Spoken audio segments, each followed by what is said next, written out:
All right, hey guys, Jason here. We're up here at Amazing Jimmy Britt up here in Statesboro, Georgia. We are on a Ram dealership, and look, we're starting to see quite a few of them coming in. We got 2,500 here, 2,500, 2,500. We got a 15 at 25, and then we got another 1,500 25s. But we're seeing, actually, you can see good this size too. Two 25s and a 1500, so you can see the size difference. If you are one of those that's on the fence or wondering about it, well, look at that. There it is for you right there, plain as day. That's the size difference between a 15 and a 2500. Not really that big. Okay, if you look at the comparison between an F150 and an F250, you'll see that there's a lot more difference in there. Okay, it's not too big of a deal. But what we want to talk about is on these this 2500, Ram and Ford both offer solid front axles in a 2500. Why does that matter? Why is that so important? What makes that such a big deal? Chevy does not. Chevy uses IFS, independent front suspension, in their trucks, and that makes it ride really nice. But now with Ram and Ford, with their HD trucks, they're going for durability, strength, and reliability factor in this thing over the factor of the comfort factor. And I don't want to say that in a bad way, because I'll tell you what, a Ram and a Ford, they're both very good, comfortable HD trucks. But by having that solid front axle up there, you get a durability and a strength that we don't get anywhere else. And that's very important to me, especially somebody who's going to off-road a vehicle, or you're going to use it hard like that. There's a lot to be said for that. Remember, when you put a diesel in there, especially like this Cummins diesel, all of that weight is here on the front of this thing. Even in four-wheel drive, even if you're just on a dirt road, or you're even at a job site or in the snow or anything like that, all of that weight, the front wheels have to do all the work. It cracks me up when they put a rear locker in these things, because a rear locker basically does nothing in a 2500, because there's no weight on a rear end. The weight is always in the front end. I had it, like I said, had a 2019 Ram 25. I had this truck, exactly this truck, same color, same everything. I mean, this was the exact truck that we had right here with the Blackout Edition package. And a rear locker, we didn't have it, but a rear locker is still pretty pointless, because this is what happens. The front end does all the work. When you have a solid front axle, I can show it better on a Jeep, so we will. But a solid front axle gives you that strength. It gives you that robustness. It can take the hits. It can take the abuse. It can take the chatter. It can take the work of those wheels spinning and not snapping things too often. Oh, that's mine. Oh, that is. Oh, they're going to be mad at me. Look at all that dirt. I came in here and I was on the phone, so I parked right here and was making a phone call. All that dirt, looking from all four wheel wells.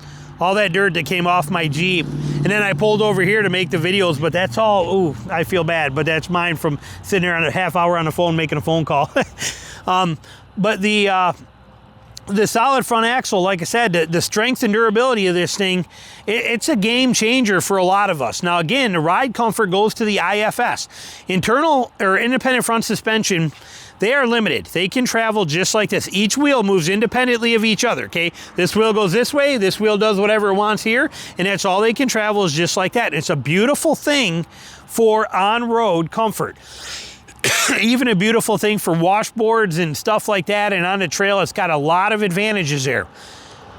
Or a live axle or solid front axle, that axle is one axle, goes all the way across, and as it hits something on this side, see, it doesn't just go up on each wheel like this, it pivots like this, okay? As this wheel goes up, it goes like this, and it pivots. See, it's always a pivoting axle. Take a 2x4 and just turn it on its side, that's what's happening. And when that happens, we get a lot of benefit out of that. Okay, there's a lot of advantage, articulation being one. Here in the Jeep world, especially on a Rubicon where I can disconnect that sway bar, I can tuck that front wheel and I can jam that thing. I get so much droop and rise and travel in this wheel to go so much more than you could ever dream of out of independent front suspension, because I have that full articulation of that axle in there that can do all of this rather than one wheel just going up and down like this a little bit. The whole thing can do this. So there's a lot of advantage to a solid front axle on these and on the HD trucks.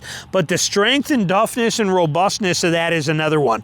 Rather than having CV axles and CV joints and things like that, we have true solid axles that run through, and they give it that strength.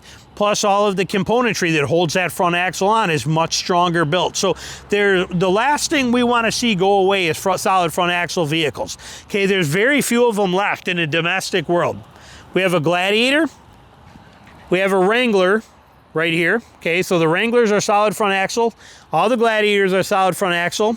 Ram 2500 or all Ram HD trucks are solid front axles, and Ford Super Duties are solid front axles. I believe domestically, those are the only solid front axle vehicles left today.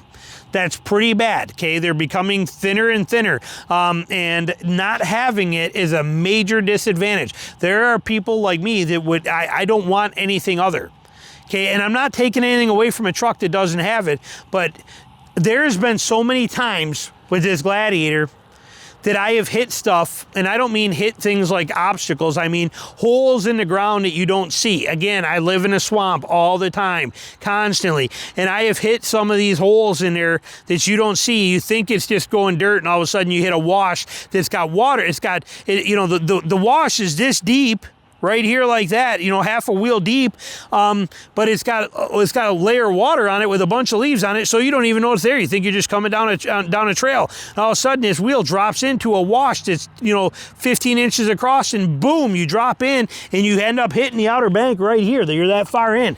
Wham! You know, everything you got in the truck goes flying off the seats. You smash your head into the roof. You bounce up off the seat, and when you get done, you're like, oh my God! You got to get out and check and make sure you didn't break something. This truck has that happen more than you can think of, and it just pulls through fine, and it doesn't have any pull, and the alignment's still perfect, and everything is doing fantastic.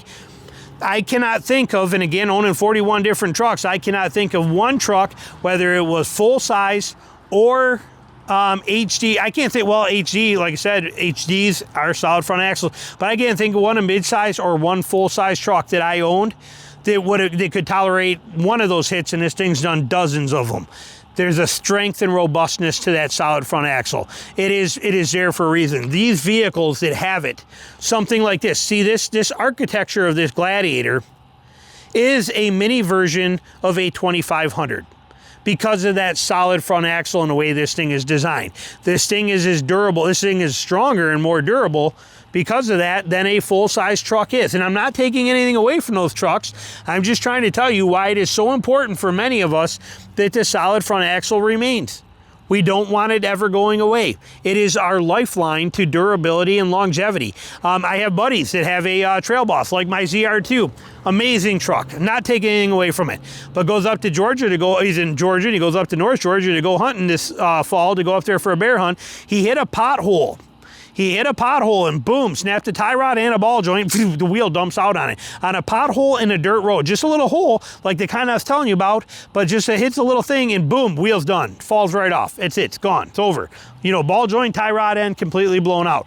These things happen all the time. We see them on there. How many times do we see axles snapping when people don't know how to drive her? Whoom, whoom, whoom, and then it catches and tink, tink. Okay, this kind of stuff. That stuff happens with solid front axles too, but much harder to do. So we want them. We do not want these going away.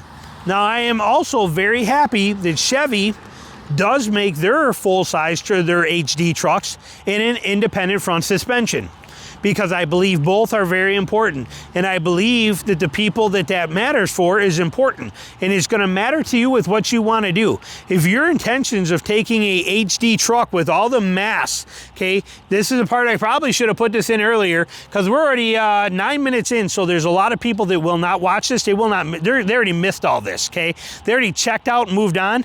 This is stuff, the best part of this, that I probably should have put in the beginning. But here it is for you guys that are still sticking around. When you take the amount of torque that you have coming out of an HD truck, the power that is in these engines, and then you combine that with the massive amount of weight they have, and then you combine that with the massive amount of weight that sits directly on the front wheels. When these wheels start turning, whatever the reason is, whatever has this thing stuck, okay, whether it be snow, ends up being dirt, it ends up being at a construction site, whatever the case is, when you get these things going, there's so much energy being put to these wheels to move this vehicle that the componentry just can't handle it in a lot of vehicles. solid front axle can handle that and can handle the repeated abuse of it. That's why they're used in these kind of trucks.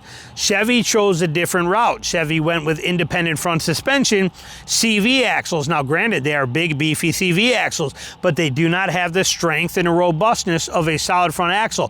Where Chevy benefits from is they do get a better ride quality from it. Now Rams, for example, though, we do get the coil-over rear suspension, which makes it a nice dream in here too, and these things ride incredible, and they're smaller size with a better hood, and I would beg to differ that the ride is better in a Silverado 15 or 2500 versus a Ram 2500.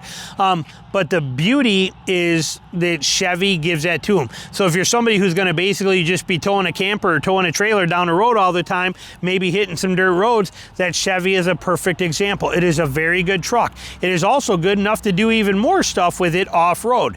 But there's a beauty to a solid front axle and why many of us love it. It is tough. It is a hammer. It is built to take the abuse. So we want them to stay.